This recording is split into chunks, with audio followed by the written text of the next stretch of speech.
नमस्कार, मेरा नाम डॉक्टर जानकी थपोला, सहायक प्राध्यापक शिक्षा विभाग पंडित सुंदरलाल शर्मा मुक्त विश्वविद्यालय छत्तीसगढ़ बिलासपुर। आज का हमारा विषय रहेगा Edgar Dale cone of experience, Edgar Dale का अनुभव शंकु। सर्वप्रथम हम जानेंगे कि एडगर डेल कौन थे। एडगर डेल एक फेमस अमेरिकी एजुकेशनिस्ट थे। इन्होंने 1946 में audio visual methods in teaching पुस्तक में कोन ऑफ एक्सपीरियंस, अनुभव का शंकु के सिद्धांत को प्रस्तुत किया। यह सिद्धांत बताता है कि विद्यार्थी विभिन्न प्रकार के अनुभवों के माध्यम से अलग अलग स्तर पर सीखते हैं। अब हम बात करेंगे कि अनुभव का शंकु क्या है। अनुभव का शंकु एक त्रिकोणीय आकार का मॉडल इन्होंने दिया था, जो बताता है कि अनुभवों को उनकी कंक्रीटनेस और एब्स्ट्रैक्टनेस के आधार पर कैसे क्लासिफाई किया जा सकता है। एडगर डेल के अनुसार जितना प्रत्यक्ष अनुभव होगा, फर्स्ट हैंड एक्सपीरियंस होगा, उतना अधिक और स्थायी अधिगम, ग्रेटर एंड लास्टिंग लर्निंग होगी। यहाँ पर हमने अनुभव का शंकु प्रस्तुत किया है चित्र के माध्यम से। इसमें हम देख पाएंगे कि एडगर डेल ने बताया कि जो स्टूडेंट होते हैं वो डिफरेंट तरीके से लर्निंग करते हैं। वो शाब्दिक तरीके से, दृश्य प्रतीक से, रेडियो रिकॉर्डिंग से, स्थिर चित्रों के माध्यम से, शैक्षिक टेलीविजनों के माध्यम से, प्रदर्शनी के माध्यम से, शैक्षिक भ्रमण, प्रदर्शन, नाटकीय अनुभव, नियोजित अनुभव और प्रत्यक्ष उद्देश्यपूर्ण अनुभव के माध्यम से सीखते हैं। ये डिपेंड करता है कि जो स्टूडेंट है उसकी कितनी जो इंद्रियां हैं, सेंसेस हैं, वो टीचिंग लर्निंग में इन्वॉल्व हो रही हैं। एडगर डेल ने ये माना कि जितना ज़्यादा हम अपने इंद्रियों को इन्वॉल्व करेंगे लर्निंग में, जितना ज़्यादा हम अपने सेंसेस को यूज़ करेंगे लर्निंग में, उतनी ही लर्निंग हमारी जो है वो परमानेंट होगी। जैसा कि आप यहाँ देख पा रहे हैं, लर्निंग पिरामिड यहाँ पर आपके सामने है। यहाँ पर उन्होंने ये कहा कि जब हम कोई चीज़ पढ़ते हैं तो 10%, कोई चीज़ सुनते हैं या देखते हैं तो 20%, कोई चीज़ डेमोन्स्ट्रेशन के द्वारा अगर हम देखते हैं, सीखते हैं तो 30%, और अगर हम कोई ग्रुप के माध्यम से, अगर हम डिस्कशन के माध्यम से कोई चीज़ डिस्कस करके कोई लेक्चर या कोई टॉपिक पे बात करते हैं तो 50%, और learning by doing, practice by doing, कोई चीज़ हम करके प्रैक्टिकली खुद करके देखते हैं तो 75%, और जब हम कोई चीज़ सुनते, समझते और उसको प्रैक्टिकली करते हैं, मतलब मैक्सिमम हम अपने पूरे जब 5 सेंसेस का, पांचों इंद्रियों का यूज़ करते हैं तो मैक्सिमम लर्निंग जो होती है तब होती है। उनका ऐसा मानना था। अब हम बात करते हैं शाब्दिक या मौखिक प्रतीकों की। जैसे कि अगर बच्चों को हम क्लास में चार्ट दिखाते हैं, मैप्स दिखाते हैं, ग्राफ्स दिखाते हैं, पाई चार्ट्स दिखाते हैं, तो इस प्रकार से जो भी हम ज्ञान या सूचना बच्चों को देते हैं वो मौखिक प्रतीक के अंदर आती है।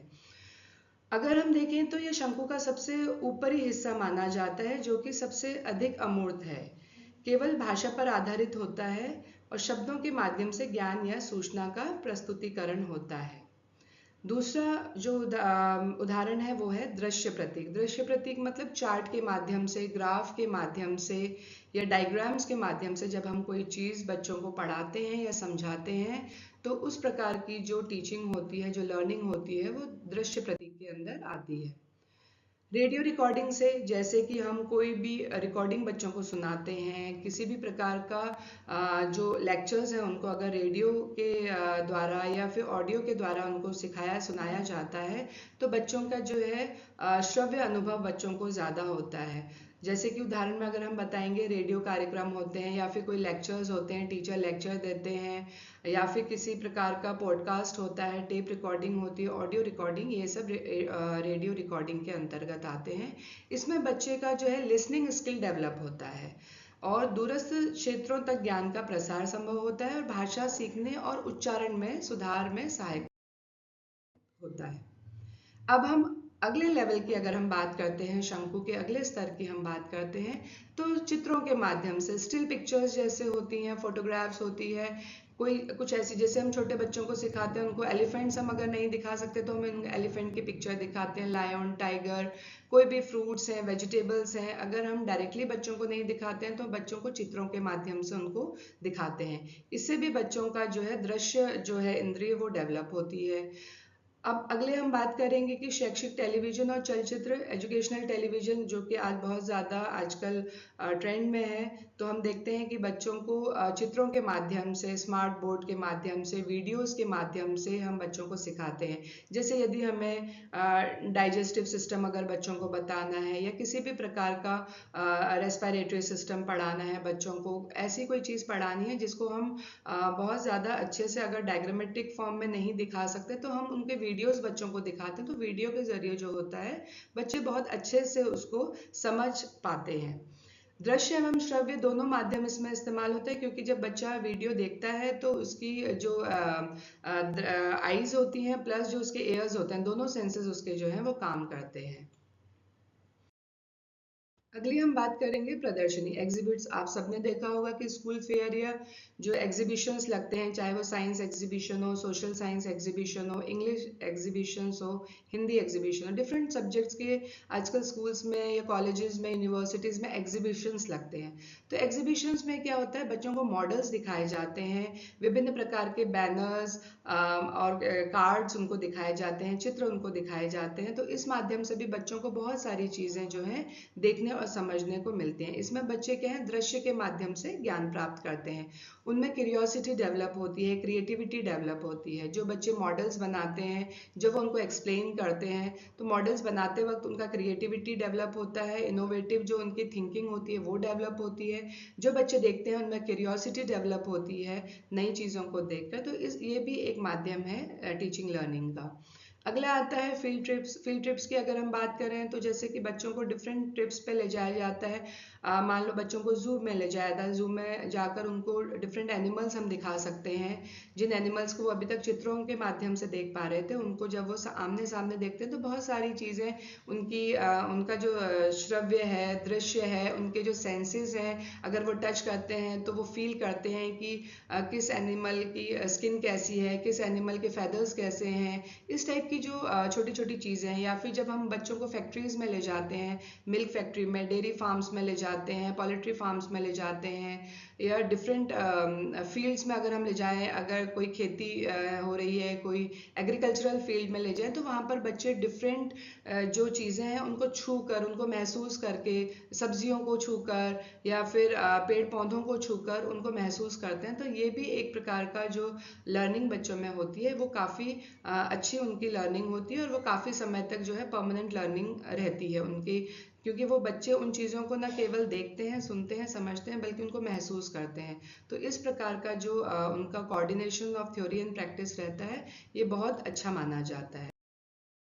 उसके बाद प्रदर्शन की हम बात करें तो डेमोन्स्ट्रेशन, कई बार क्या होता है लैब्स में जब हम बच्चों को प्रैक्टिकल्स कराते हैं, तो ऐसा पॉसिबल नहीं हो पाता कि पहली बार में ही हम बच्चों को प्रैक्टिकल करने को दे दें, क्योंकि कई बार बच्चे उतने एक्सपर्ट नहीं होते हैं, बच्चों को उतना ज्ञान नहीं होता है प्रैक्टिकल्स का। स्पेशली जब हम केमिस्ट्री लैब्स में प्रैक्टिकल करते हैं, फिजिक्स लैब में, जहाँ पर केमिकल्स के रिएक्शंस होने के चांसेस हो सकते हैं, फिजिक्स लैब में करंट से रिलेटेड कुछ मिसहैपनिंग्स हो सकती हैं। तो ऐसी कंडीशंस में टीचर्स डेमोन्स्ट्रेट करके बच्चों को प्रैक्टिकल्स दिखाते हैं। बच्चों को, क्योंकि अगर बच्चे प्रैक्टिकल करने लगे, कोई उस प्रैक्टिकल को प्रॉपरली कर पाते हैं, कोई नहीं कर पाते, तो सबसे पहले टीचर डेमोन्स्ट्रेट करके दिखाता है। टीचर प्रैक्टिकल्स जब करके दिखाते हैं तो शिक्षक द्वारा कक्षा में जो प्रैक्टिकल किया जाता है, जो प्रक्रिया दिखाई जाती है, उससे बच्चों को विजुअलाइजेशन में मदद आती है। बच्चे विजुअलाइज कर सकते हैं, बच्चे ऑब्जर्व करते हैं, उनकी ऑब्जर्वेशन पावर बढ़ती है, उनकी अंडरस्टैंडिंग पावर बढ़ती है, और जटिल से जटिल जो प्रक्रियाएं होती हैं उनको वो इजीली समझ पाते हैं, और टीचर भी टफ चीज़ों को सिंपल वे में जो है वो करके उनको समझाते हैं, जिससे कि बच्चे उनको ग्रहण करते हैं। अगला हम कहेंगे कि नाटकीय अनुभव। अगर हम नाटकीय अनुभव की बात करें, रोल प्ले की बात करें, तो जैसे हम जानते हैं रामलीला होते हैं, या फिर महाभारत का मंचन होता है, इस प्रकार की कथाएं जो पुराने टाइम की जो स्टोरीज होती थी, उनको रियल प्रेजेंट में दिखाने के लिए बच्चों को उस प्रकार से उनको रोल प्ले कराया जाता है, उस प्रकार से उनको डिफरेंट जो है रोल्स दिए जाते हैं, जिनको बच्चे प्ले करते हैं। कठपुतली का शो हो गया, कोई भी हिस्टोरिकल जो इवेंट्स होते हैं उनको हम मंच में जो है दिखाते हैं बच्चों को। इससे क्या होता है कि बच्चों का ऐतिहासिक या सामाजिक स्थितियों को समझने के लिए ये बहुत ही हेल्पफुल होता है, और बच्चे ऐसी चीज़ों से भावात्मक जुड़ाव रखते हैं, और बच्चे जब इसमें पार्टिसिपेट करते हैं तो वो उस चीज़ को फील कर सकते हैं। सामाजिक एवं भाषा कौशल का भी बच्चों में डेवलप होता है। तो ये नाटकीय अनुभव भी एक टीचिंग लर्निंग का एक स्टेप माना जाता है। अब हम बात करते हैं नियोजित अनुभव की। नियोजित अनुभव मीन्स अगर हम बात करें कि मॉडल है, मॉकअप या वस्तु के नमूने, ग्लोब, हृदय का मॉडल, नक्शा, ऐसी चीज़ें जिनको हम बच्चों को रियल नहीं दिखा सकते। जैसे अगर हम इंटरनल बॉडी ऑर्गन की हम बात करें, या हम पृथ्वी की बात करेंगे, या फिर डिफरेंट प्लैनेट्स की बात करेंगे, तो ऐसी चीज़ें हम रियल लाइफ में उनको नहीं दिखा सकते। तो जो वस्तुएं हम रियल लाइफ में नहीं दिखा सकते, ऐसी वस्तुओं को हम मॉडल के ज़रिए और या फिर नमूनों के ज़रिए, नक्शे के ज़रिए उनको दिखा सकते हैं। और ये जो है वास्तविक जो चीज़ होती है उसका एक सरलीकृत रूप माना जाता है। और इसमें क्या होता है कि जटिल विषयों को समझने में ये बहुत ही हेल्पफुल होता है। अब हम बात करते हैं जो लास्ट एडगर डेल के कोन का जो लास्ट स्टेज था, वो था प्रत्यक्ष उद्देश्यपूर्ण अनुभव, डायरेक्ट पर्पसफुल एक्सपीरियंस। यहाँ पर उन्होंने कहा कि जो विज्ञान प्रयोगशाला में प्रयोग करते हैं बच्चे, जैसे जिस चीज़ को बच्चे खुद करके सीखते हैं, लर्निंग बाय डूइंग अगर हम कह सकते हैं। जैसे अगर हम बच्चों को फील्ड में ले जाएं और वहाँ पर पौधे लगाना सिखाएं, है ना, सर्वे करना सिखाएं, या फिर किसी भी प्रकार की एक्टिविटी को बच्चे जब खुद करते हैं, तो वो जो लर्निंग होती है वो बहुत ही ज़्यादा समय तक बच्चों के दिमाग में रहती है। तो ऐसा अनुभव जो है वास्तविकता से जो जुड़ा रहता है, जीवन से जुड़ा रहता है, ऐसा जो लर्निंग है, ऐसी जो एक्सपीरियंस है, वो बच्चों का बहुत ही ज़्यादा समय तक उनके दिमाग में रहता है। परमानेंट लर्निंग के उस कैटेगरी में इसको हम रखते हैं।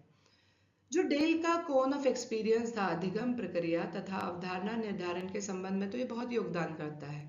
यह मॉडल बताता है कि सीखना तब ज़्यादा प्रभावी होता है जब छात्र जो है उसमें इन्वॉल्व होते हैं, सक्रिय रूप से अनुभव करते हैं।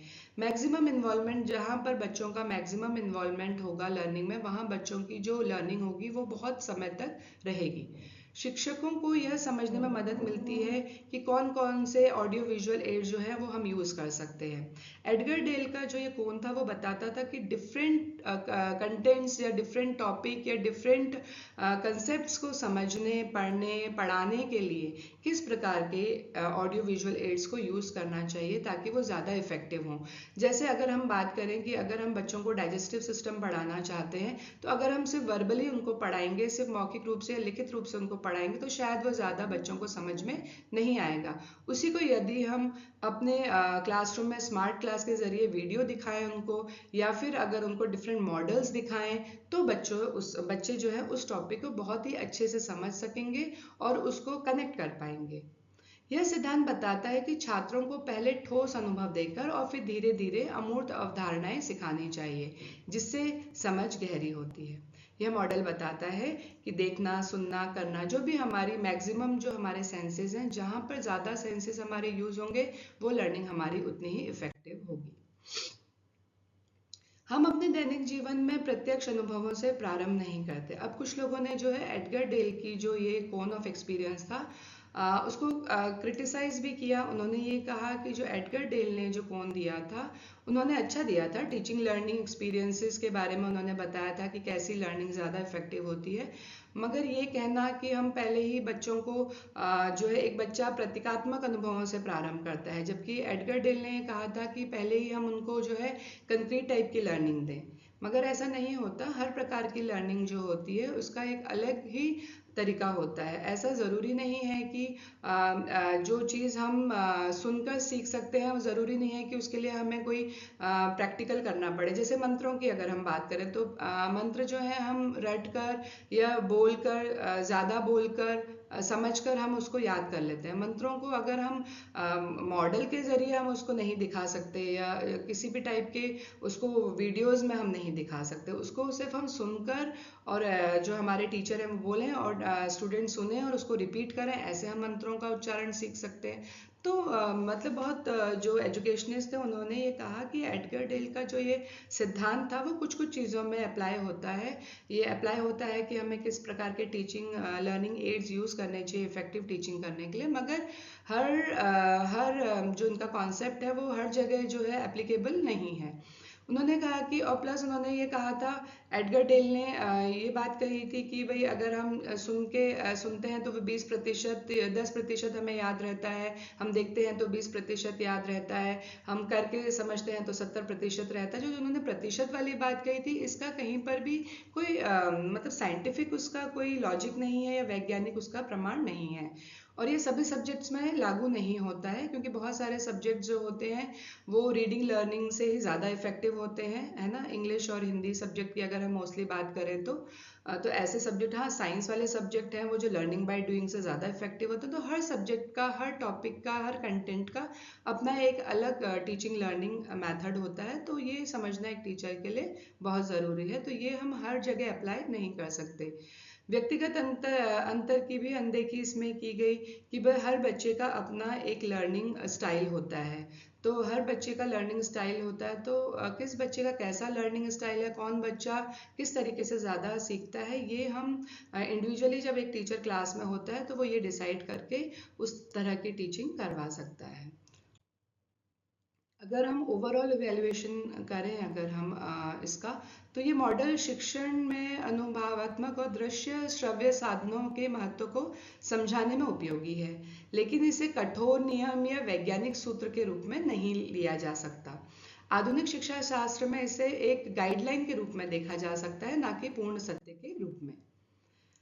वेरिएबल्स की हम इसमें बात करें तो अधिगम प्रक्रिया को संपन्न बनाने के लिए प्रत्येक संवेदन का इसके अधिकतम स्तर पर उपयोग किया जाना चाहिए तथा उसके बाद ही इसे दूसरे संवेदन से जोड़ना चाहिए।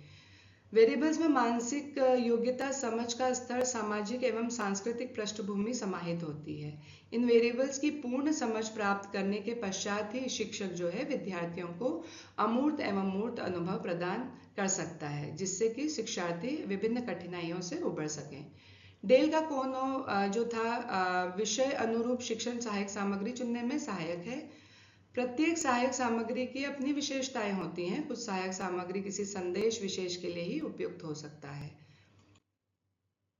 तो अंत में हम ये कहेंगे कि जो ये एडगर डेल का मॉडल जो था वो ये बताता है कि सीखने के डिफरेंट तरीके होते हैं। खुद करके सीखा जा सकता है, डेमो देख के सीखा जा सकता है, ऑडियो विजुअल तरीके से सीखा जा सकता है, रीडिंग से सीखा जा सकता है, बोल कर सीखा जा सकता है। अगर लेवल ऑफ एब्स्ट्रैक्शन की बात करें, अमूर्तता के स्तर की बात करें, तो वास्तविक जो अनुभव होते हैं, कंक्रीट एक्सपीरियंसेस या फिर शब्द या प्रतीक, एब्स्ट्रैक्ट एक्सपीरियंस, दो प्रकार के हमारे जो है एक्सपीरियंसेस लर्निंग में होते हैं। सीखने वाले की भी भागीदारी होती है, जिसमें मैक्सिमम इन्वॉल्वमेंट अगर लर्नर का होगा तो वो जो लर्निंग होगी वो परमानेंट होगी। अगर लर्नर का इन्वॉल्वमेंट कम होगा तो वो लर्निंग को कम प्रभावी होगी। टाइप्स ऑफ इंस्ट्रक्शन की हम बात करें तो हम रियल ऑब्जेक्ट्स दिखाकर पढ़ा सकते हैं, मॉडल्स दिखा के पढ़ा सकते हैं, पिक्चर्स दिखा के पढ़ा सकते हैं, वीडियोस दिखा के पढ़ा सकते हैं, या फिर वर्बल सिंबल्स दिखा के पढ़ा सकते हैं। प्रक्षेपी एवं अप्रक्षेपी सहायक सामग्री, projected and non projected aids. अब हम बात करते हैं प्रोजेक्टेड एड्स की। सबसे पहले हम जानेंगे कि प्रोजेक्टेड एड्स क्या होते हैं। प्रक्षेपी सहायक सामग्री वे शिक्षण साधन होते हैं जिनमें चित्र, शब्द या जानकारी को स्क्रीन या दीवार पर प्रोजेक्टर की सहायता से प्रदर्शित किया जाता है। इसमें लाइट और प्रोजेक्शन उपकरण का प्रयोग किया जाता है। For example, slide projector, overhead projector, film, चलचित्र, वीडियो प्रोजेक्टर, कंप्यूटर प्रेजेंटेशन। जैसा कि हम सबने देखा होगा कि जब भी हम प्रोजेक्टर्स का यूज़ करते हैं तो एक बहुत बड़े समूह को हम एक साथ प्रोजेक्टर के माध्यम से कोई भी लेक्चर जो है वो समझा सकते हैं, कोई भी वीडियो हम उनको समझा सकते हैं। चित्र और पाठ स्पष्ट दिखाई देते हैं। जब हम कोई भी वीडियो लेक्चर बच्चों को देते हैं या फिर ओवरहेड प्रोजेक्टर की मदद से जब हम उनको कोई पिक्चर्स दिखाते हैं, जैसे यहाँ पर आप देख सकते हैं जल चक्र की बात पढ़ाई जा रही है या डिफरेंट जो है प्लैनेट्स और सन की बात यहाँ पर बताई जा रही है, तो अगर हम बच्चों को वीडियोस दिखाते हैं या उनसे रिलेटेड पिक्चर्स दिखाते हैं तो बच्चे उसको बहुत ही इंटरेस्टिंग वे में सुनते और समझते हैं और बच्चों का फोकस रहता है। शिक्षण जो है अधिक इफेक्टिव होती है, अट्रैक्टिव होती है और इफेक्टिव बनती है, क्योंकि बच्चे जब चित्र देखते हैं तो चित्रों के माध्यम से उनके अंदर जो है एक इंटरेस्ट पैदा होता है, एक क्यूरियोसिटी डेवलप होती है और बहुत ही आकर्षक लगता है जब बच्चे वीडियोस देखते हैं, और वो जो लर्निंग होती है बच्चों की वो बहुत ही इफ़ेक्टिव होती है। इसके लाभ क्या हैं कि जो डिफ़िकल्ट टॉपिक्स होते हैं, जो कि अगर टीचर क्लास में लेक्चर के माध्यम से अगर कोई टॉपिक समझाए और वो बहुत डिफ़िकल्ट होते हैं, तो बच्चे उनको अच्छे से समझ नहीं पाते।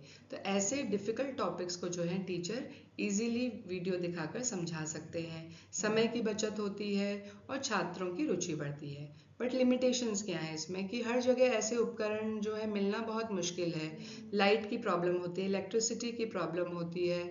जो ऐसे उपकरण होते हैं अगर वो ख़राब हो जाएं तो वो थोड़े कॉस्टली भी होते हैं, और अगर वो ख़राब हो जाए तो टीचिंग इफ़ेक्ट होता है टीचिंग पे भी। और जो है हर स्कूल का या कॉलेज का इतना फाइनेंशियल फंड नहीं होता कि वो प्रोजेक्टर्स लगा सकें या फिर स्मार्ट बोर्ड लगा सकें। ये थोड़ी लिमिटेशंस हैं इसकी। अब हम अगर बात करें नॉन प्रोजेक्टेड एड्स की, नॉन प्रोजेक्टेड एड्स क्या है? अप्रक्षेपी सहायक सामग्री।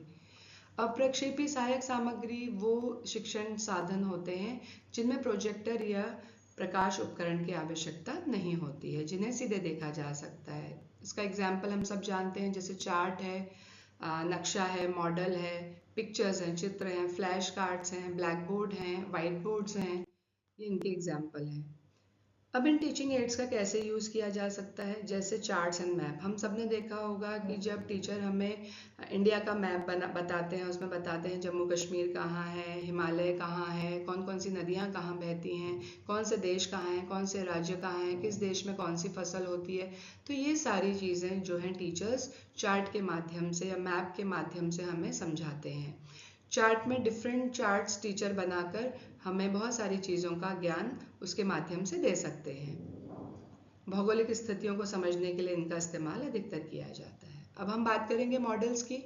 मॉडल मोस्टली जैसे हम यूज़ करते हैं साइंस में, हम मॉडल्स बनाते हैं, हम वाटर साइकिल बनाते हैं, हम क्या कहते हैं डिफरेंट मॉडल्स बना के बच्चों को दिखाते हैं कि किस तरीके से रिएक्शंस होती हैं, किस तरीके से जो है फ़ैन चल सकता है, किस तरीके से वॉशिंग मशीन चलती है। इस टाइप के छोटे छोटे जो मॉडल्स, मिनिएचर मॉडल्स बच्चे स्कूल्स में बनाते हैं, कॉलेजेस में बनाते हैं।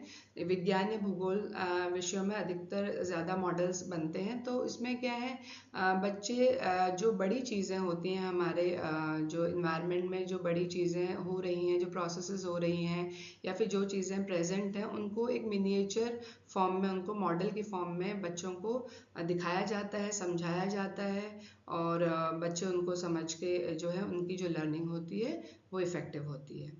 फ्लैश कार्ड्स भी होते हैं, जैसे छोटे बच्चों को नए शब्द सिखाएं, नई संख्याएं या चित्र पहचानना सिखाने के लिए छोटे छोटे कार्ड्स होते हैं। उनमें ए फॉर एप्पल है तो ए लिखा रहेगा और एप्पल बना रहेगा, या फिर बी फॉर बॉल है या बी फॉर बॉय है, बी फॉर बस है। इस तरीके से डिफरेंट जो है अक्षरों का ज्ञान जब बच्चों को दिया जाता है तो फ्लैश कार्ड्स उनमें बहुत उपयोगी होता है।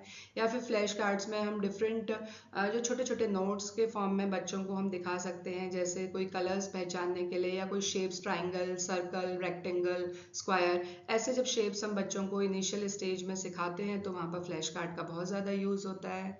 ब्लैक बोर्ड तो हम सभी जानते हैं। ब्लैक बोर्ड जो है सबसे पुराना और रिलायबल साधन है टीचिंग लर्निंग में, पहले टाइम से हमारे स्कूलों में। अब तो वाइट बोर्ड्स आ गए हैं, वाइट बोर्ड का भी यूज़ किया जाता है। वाइट बोर्ड और ब्लैक बोर्ड जो होते हैं, टीचर अपने जो इंपॉर्टेंट नोट्स होते हैं वो उसमें लिखते हैं। कुछ अगर उनको एग्जाम्पल्स देना है, कुछ उनको ड्रॉ करना है, कुछ आउटलाइंस बनानी है, तो उसका उपयोग ब्लैक बोर्ड या वाइट बोर्ड में टीचर क्लास में टीचिंग लर्निंग में यूज़ करते हैं। इनकी क्या विशेषताएं हैं? इनकी विशेषता ये है कि ये बहुत इजी हैं, इजीली अवेलेबल होते हैं, कॉस्ट इफेक्टिव होते हैं, बहुत कम खर्चीले होते हैं, आसानी से तैयार भी कर सकते हैं। टीचर इजीली प्रोजेक्ट तैयार करके क्लास में बच्चों को प्रोजेक्ट के माध्यम से बहुत चीज़ें सिखा सकते हैं, मॉडल के माध्यम से बहुत चीज़ें बता सकते हैं। इसमें लाइट की ज़रूरत नहीं होती, बहुत महंगे नहीं होते, ऐसा नहीं है कि हर स्कूल इनको अफोर्ड नहीं कर सकता। तो इस प्रकार से ये जो है बहुत ही इनकी जो ये क्वालिटी है कि ये इजी हैं, कम खर्चीले हैं, आसानी से बच्चे भी मॉडल्स बना सकते हैं, चार्ट बना सकते हैं। बच्चे मॉडल और चार्ट बनाएंगे तो बच्चे खुद करके जब बनाएंगे तो वो सीखेंगे। किसी भी स्थान पर उपयोग किया जा सकता है। छात्रों की इसमें सक्रिय भागीदारी बढ़ती है। जैसे अगर हम स्कूल्स में, कॉलेजेस में हम देखते हैं कि हम बच्चों को मॉडल्स बनाने के लिए देते हैं, ग्रुप्स बना देते हैं 5-5, 10-10 बच्चों का, और उनको डिफरेंट मॉडल्स बनाने के लिए कहा जाता है। तो जब बच्चे इन्वॉल्व होकर कोई मॉडल बनाते हैं, संस्कृत के मॉडल्स बनाए जाते हैं भाषा ज्ञान देने के लिए, इंग्लिश के बनाए जाते हैं, SST के बनाए जाते हैं, साइंस, सोशल साइंस, सबके जब मॉडल्स बनाए जाते हैं तो बच्चे मॉडल्स बनाते वक्त विभिन्न जानकारियाँ एकत्रित करते हैं, विभिन्न प्रकार की जब चीज़ें वो एकत्रित करके उनको बनाते हैं, तो उनका जो नॉलेज है वो ऑटोमेटिकली जो है बहुत ही बढ़ता है और बच्चों को इंटरेस्ट आता है। तो इंटरेस्ट के साथ बच्चे जब चीज़ें करते हैं तो उनकी लर्निंग भी बढ़ती है।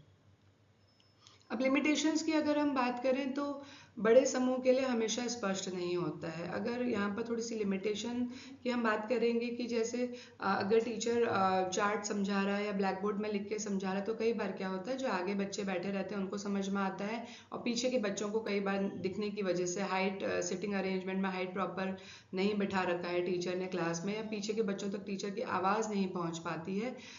तो यहाँ पर थोड़ी सी इसकी एक लिमिटेशंस है और कुछ विषयों को उतनी प्रभावी तरह से नहीं दिखा पाती जितना प्रक्षेपी साधन। प्रोजेक्टर की मदद से हम साइंस के, जैसे हम बात करते हैं साइंस के जो टॉपिक्स होते हैं या जो बहुत सारे जैसे लेक्चर्स हैं जो हम जब वीडियो के थ्रू हम बच्चों को समझाते हैं, फ्लो चार्ट बना के समझाते हैं, वीडियोस से समझाते हैं, एनिमल्स की अगर हमें जानकारी देनी हो या फिर कोई भी फैक्ट्री के बारे में अगर बच्चों को, कॉमर्स के बच्चों को बताना हो, या फिर किसी प्रकार के एनिमल्स की जानकारी अगर देनी हो, या फिर किसी अगर हमें यूनिवर्स के बारे में साइंस के बच्चों को बताना हो, या बॉडी के इंटरनल ऑर्गन्स के बारे में बच्चों को क्लास में पढ़ाना हो, तो ये सारी चीज़ें हम बोर्ड पर उतने सलीके से, उतने तरीके से ड्रॉ नहीं कर सकते, ना ही हम चार्ट पेपर पर ड्रॉ कर सकते हैं, तो वो उतने इफ़ेक्टिव वहाँ पर नहीं होते हैं। ये एक हम कह सकते हैं कि एक सिंपल तरीका, एक सब्स्टिट्यूट तरीका तो ज़रूर है टीचिंग लर्निंग में, मगर इफ़ेक्टिव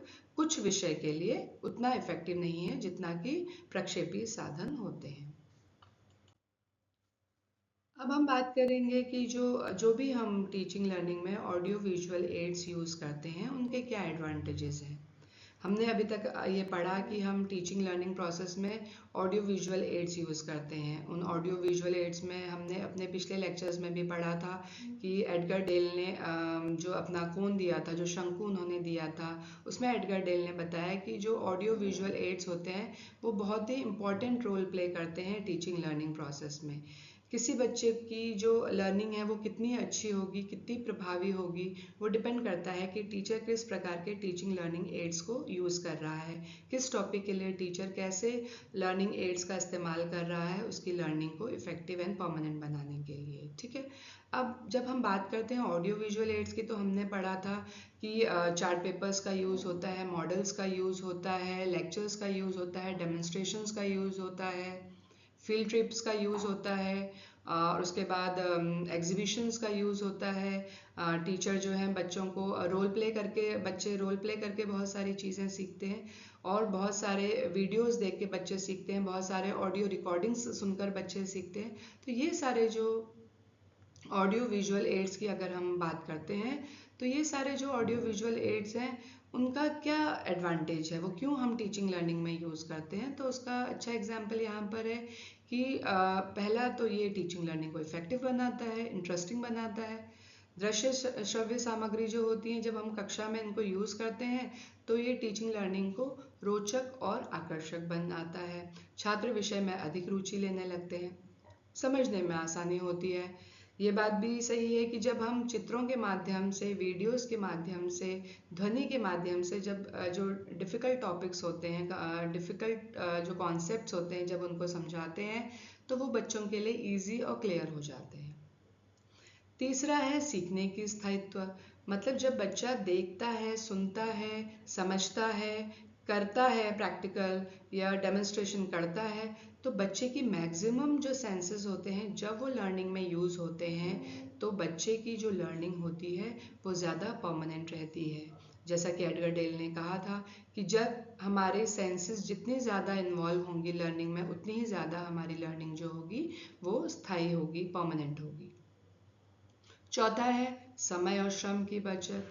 जब हम बच्चों को ऑडियो विजुअल एड्स हम यूज़ करते हैं बच्चों के लिए, जैसे कि कई बार हमें ये मतलब पॉसिबल नहीं होता कि बच्चों को हम फील्ड पे लेके जाएं, हर एक टॉपिक के लिए बच्चों को फील्ड ट्रिप कराएं, हर एक टॉपिक के लिए बच्चों को विजिट्स कराएं, डेमोन्स्ट्रेशन कराएं, तो वहाँ पर जब बच्चों को ऑडियो विजुअल एड्स यूज़ करते हैं, जैसे अगर हम उनको स्क्रीन पर OHP के माध्यम से, स्मार्ट बोर्ड के माध्यम से, वीडियोज़ के माध्यम से, या उनको कोई लेक्चर सुनाकर ऑडियो में उनको रिकॉर्डिंग सुनाकर जब हम उनको जानकारी देते हैं, तो पहला तो वो कम खर्चीला होता है, समय की भी बचत होती है।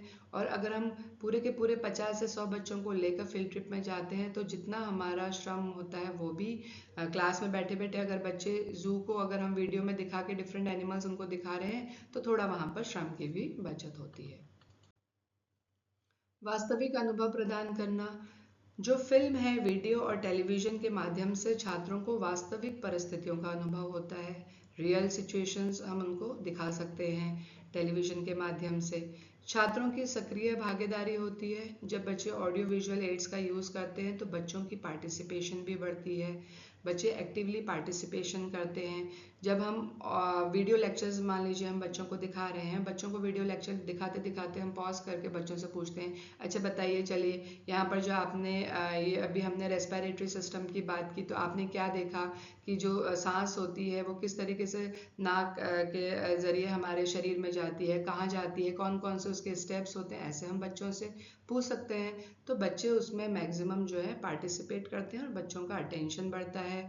उसके बाद डिफरेंट वीडियोस जब हम बच्चों को ऑडियो दिखाते हैं, ऑडियो रिकॉर्डिंग में भी इसी तरीके से जब हम बच्चों को ऑडियो सुनाते हैं तो हम पूछ सकते हैं ऑडियो सुना के, अच्छा बताइए किस जानवर की आवाज़ है, या ये कहाँ ये जो ध्वनि आप सुन रहे हैं, या फिर जो आप ये लेक्चर सुन रहे हो उसमें कब क्या कहा गया, किसकी बात की गई। इस तरीके से इसके लिए बहुत ज़रूरी होगा कि टीचर को भी एक्टिव रहना पड़ेगा क्लास में, और बच्चों के एक्टिव पार्टिसिपेशन के लिए टीचर का एक्टिव पार्टिसिपेशन भी बहुत ही ज़रूरी होता है।